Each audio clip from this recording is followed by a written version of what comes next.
Hello guys. Magandang umaga. So guys, ito yung content natin for the day. So bagong lilinis yung ating e-bike.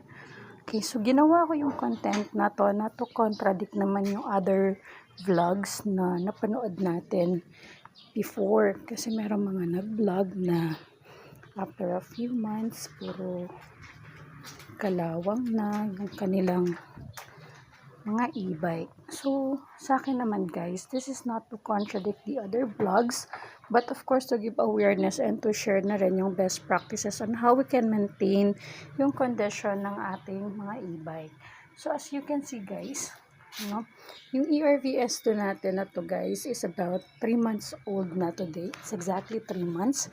But if you could notice guys, mula pa lang dun sa mga part niya, it still look brand new. Kasi nga guys,